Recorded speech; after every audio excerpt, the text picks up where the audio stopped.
Hoy te presentamos 25 ideas generales para entender un poco mejor la mecánica cuántica. En el año 1900, el físico Max Planck introduce la idea de que la energía no se emite ni se absorbe de manera continua, sino que lo hace en pequeños paquetes de energía llamados cuantos. Planck descubrió que la radiación electromagnética emitida por un cuerpo a una temperatura dada estaba cuantizada en paquetes de energía que eran múltiplos de una constante, la constante de Planck. Con el descubrimiento de los cuantos de energía, Albert Einstein publica en 1905 su artículo sobre el efecto fotoeléctrico. Este efecto nos dice que al hacer incidir luz sobre la superficie de un metal, los electrones del material podrían ser expulsados del mismo. Los fotones tienen una energía proporcional a su frecuencia, y cuando estos fotones inciden sobre una superficie metálica, le transfieren su energía a los electrones de la superficie. Einstein propuso que la energía de los electrones expulsados dependía de la frecuencia de la luz y no de su intensidad. En 1924, el físico de Broglie propone que a niveles subatómicos los elementos de un sistema cuántico se pueden comportar como si fueran ondas y partículas al mismo tiempo. Estas podían exhibir comportamientos típicos de ondas en unos experimentos mientras aparecían como partículas compactas y puntuales en otros. En 1926, el físico Erwin Schrödinger propone una ecuación para estudiar sistemas cuánticos, la famosa ecuación de Schrödinger. Esta ecuación describe cómo evoluciona el estado cuántico de un sistema en el tiempo. La solución a esta ecuación se conoce como la función de onda. Teniendo los valores y el estado inicial de un sistema cuántico, la función de onda predice cómo evolucionará este sistema en el tiempo. Esta ecuación nos daría la amplitud de la onda asociada a este sistema. Pero esto en sí no nos dice nada, es solo un número. ¿Qué representa en la realidad física la función de onda? Meses más tarde de la publicación de Schrödinger, el físico Max Born le da otra interpretación a la función de onda. Born propuso que si elevamos el valor absoluto de esta función al cuadrado, entonces ahora la función de onda nos va a dar la probabilidad de encontrar una partícula en una posición específica en el espacio. En el año 1927, el físico Werner Heisenberg propone lo que se conoce como el principio de indeterminación de Heisenberg, el cual establece que no es posible determinar con máxima precisión la cantidad de movimiento y la posición de una partícula al mismo tiempo. En mecánica cuántica existen sistemas de más de una partícula que comparten la misma función de onda, en donde las partículas pueden estar entrelazadas entre sí, incluso aunque haya una enorme distancia que las separe. Esto es lo que se conoce como el entrelazamiento cuántico. El aspecto sorprendente del entrelazamiento cuántico es que cuando una de las partículas entrelazadas se mide y se colapsa en un estado en específico, al instante, sin importar la distancia, la otra partícula entrelazada también colapsa en un estado complementario y correlacionado de manera instantánea. Esto es lo que los físicos denominan acción a distancia. Al ser un fenómeno instantáneo, supera la velocidad de la luz, lo que nos lleva al concepto de teletransportación cuántica. La teletransportación cuántica es un proceso que permite enviar información cuántica de un lugar a otro sin que la información viaje realmente a través del espacio intermedio. En lugar de ello, la información se destruye en un lugar y aparece en el otro sin atravesar el espacio que hay entre ellas. La teletransportación cuántica es un fenómeno directamente relacionado con el entrelazamiento cuántico. A Einstein no le agradaba la idea de la teletransportación, ya que se saltaba las condiciones de la relatividad especial, la cual dice que nada puede viajar más rápido que la velocidad de la luz. De aquí sale lo que se conoce como la paradoja EPR, Einstein, Podolsky y Rosen por sus iniciales. Este fue un intento de estos físicos para demostrar que la teoría cuántica estaba incompleta y que existían variables ocultas no consideradas. Estas variables ocultas determinarían el estado de las partículas de antemano. Lastimosamente Einstein estaba equivocado, ya que con el entrelazamiento cuántico se podía explicar y solucionar esta paradoja. En física cuántica un sistema puede existir en múltiples estados simultáneamente. Esto es lo que se conoce como la superposición cuántica.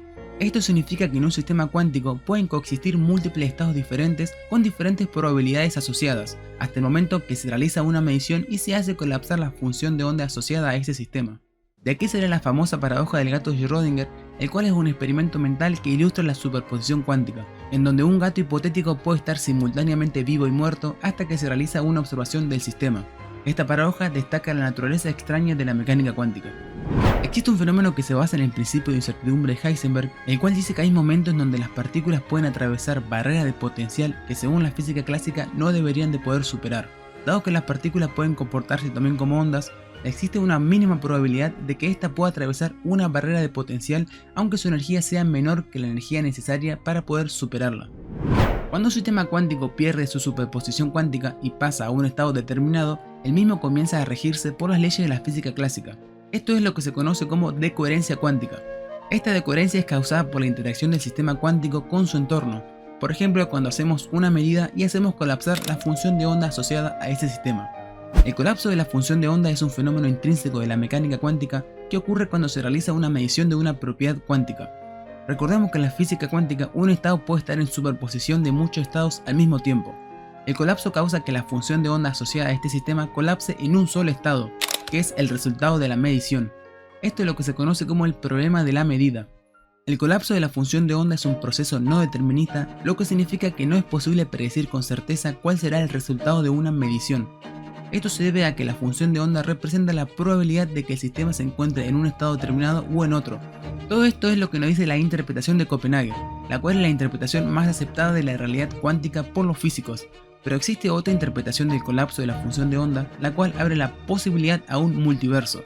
En el año 1957, el físico Hugh Everett publicaba su interpretación sobre la mecánica cuántica, llamada Teoría de los Muchos Mundos, donde abría la posibilidad a los universos paralelos. En esta interpretación, cada evento involucra un punto de ramificación en el tiempo. Ambas ramificaciones existen al mismo tiempo, pero no pueden interactuar la una con la otra. Esta interpretación postula que las restantes ondas no colapsan a la observación, sino que continúan siendo observadas en otros universos paralelos. El universo no desecha las realidades, sino que se abren infinitas ramas en donde todas las otras probabilidades existen en una realidad paralela. Así como existe la tabla periódica de los elementos químicos, existe también una tabla con las partículas elementales que componen las cosas en su nivel más fundamental. Esto es lo que se conoce como el modelo estándar. Este se clasifica en dos grandes grupos de partículas, los fermiones y los bosones. Los fermiones a su vez se clasifican en quarks y leptones. En la familia de los quarks podemos encontrar las partículas que conforman el protón y el neutrón, mientras que en los leptones encontramos a la familia del electrón y a los neutrinos, un tipo de partículas fantasmagóricas que se forman en las reacciones nucleares como las que ocurren en nuestro Sol. Por el otro lado de la tabla tenemos a los bosones. Estas son las partículas responsables de la transmisión de las fuerzas fundamentales de la naturaleza. Acá tenemos a los fotones, las partículas mediadoras del electromagnetismo, los gluones, las partículas mediadoras de la fuerza nuclear fuerte, los bosones W y Z, las partículas mediadoras de la fuerza nuclear débil, el gravitón, la hipotética partícula mediadora de la fuerza de la gravedad, y el bosón de Higgs, la partícula responsable de dar masa a las demás partículas elementales. En términos generales, podemos decir que los fermiones son las partículas que componen la materia, mientras que los bosones son los responsables de transmitir las fuerzas fundamentales del universo. Otra diferencia entre los fermiones y los bosones es su spin. El spin se puede pensar como el momento angular de una partícula, aunque en realidad es una propiedad sumamente cuántica que no tiene análogo directo en la física clásica.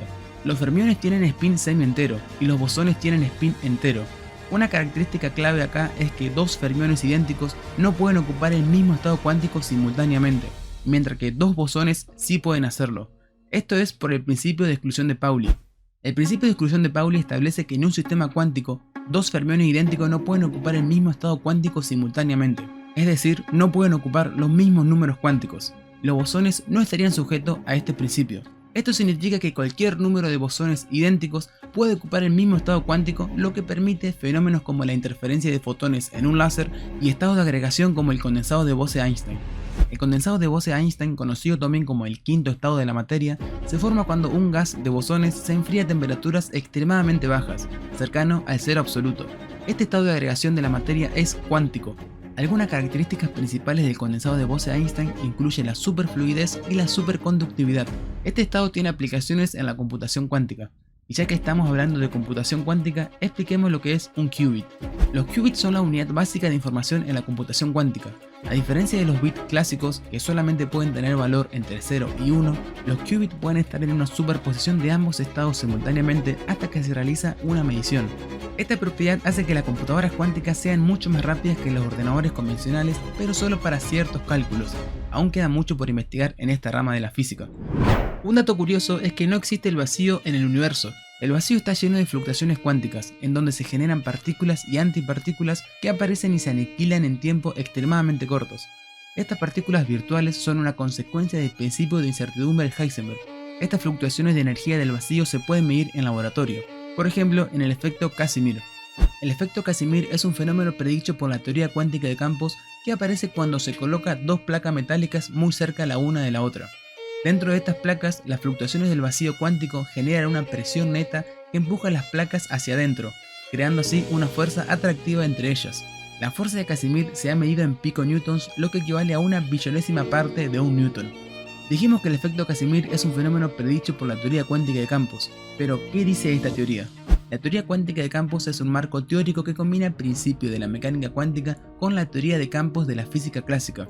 Esta se desarrolló para describir de manera consistente el comportamiento de las partículas subatómicas y sus interacciones. El modelo estándar de la física de partículas es un ejemplo de una teoría cuántica de campos, la cual ha tenido un gran éxito en explicar una amplia gama de fenómenos subatómicos. La teoría cuántica de campos ha sido pilar importante para describir 3 de las 4 fuerzas fundamentales de la naturaleza de manera cuántica: el electromagnetismo, la fuerza nuclear fuerte y la fuerza nuclear débil. Pero ¿qué pasa con la fuerza de la gravedad? La gravedad es una teoría que aún no se ha podido estudiar de manera satisfactoria de forma cuántica. Recordemos que la gravedad es la consecuencia de un espacio-tiempo curvo que provoca un cuerpo con masa. Pero ¿qué pasaría si intentáramos cuantizar la propia estructura del espacio-tiempo? A los físicos se le ocurrió utilizar la teoría de grafos para representar la estructura del espacio-tiempo a escalas de la longitud de Planck. Un grafo es un conjunto de objetos llamado vértices o nodos conectados por líneas conocidas como aristas. Los físicos utilizaron la teoría de grafos para representar el espacio-tiempo como una red de vértices y conexiones. Los vértices representan las unidades fundamentales del espacio-tiempo y estos vértices serían los átomos del espacio-tiempo. Cualquier camino cerrado que tenga 3 o más vértices formará lo que se conoce como lazo o bucle. De aquí sale la teoría cuántica de bucles, la cual es una forma de estudiar de manera cuántica la gravedad. Capaz te diste cuenta que en mecánica cuántica estamos hablando siempre de campos, pero ¿por qué sucede esto? Según el modelo estándar, lo cual es lo más cercano que tenemos en la actualidad a una teoría del todo, nos dice que las partículas tal y como la conocemos no existen. Las partículas serían en realidad excitaciones de los campos cuánticos asociados a cada uno de ellos. Un campo cuántico es una entidad física que existe en todo el espacio-tiempo. Las partículas fundamentales son excitaciones de sus respectivos campos cuánticos. Esto significa que una partícula es una manifestación de la energía y el momento contenido en un campo cuántico determinado. Por ejemplo, un electrón es una excitación del campo electrónico, mientras que un fotón es la excitación del campo electromagnético. El último campo cuántico descubierto experimentalmente por los físicos fue el bosón de Higgs, siendo este un campo muy especial.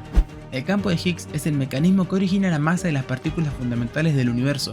Las partículas interaccionan con este campo y este las aporta de masa. A mayor interacción con este campo, mayor la masa de las partículas. La partícula mediadora de este campo es el bosón de Higgs. Por ahora llegamos al final del video. Si te gustaría saber más sobre ciencia, estamos haciendo también divulgación científica en nuestras redes sociales. Te las dejo en la descripción por si querés seguirnos ahí también. Si te gustó este contenido, puedes dejar tu me gusta y suscribirte a nuestro canal para ver más videos como este en el futuro. Les agradecemos mucho por compartir su tiempo con nosotros y ver este video. Te ha hablado Lucho del Mate de la Conciencia y nos vemos en el próximo video.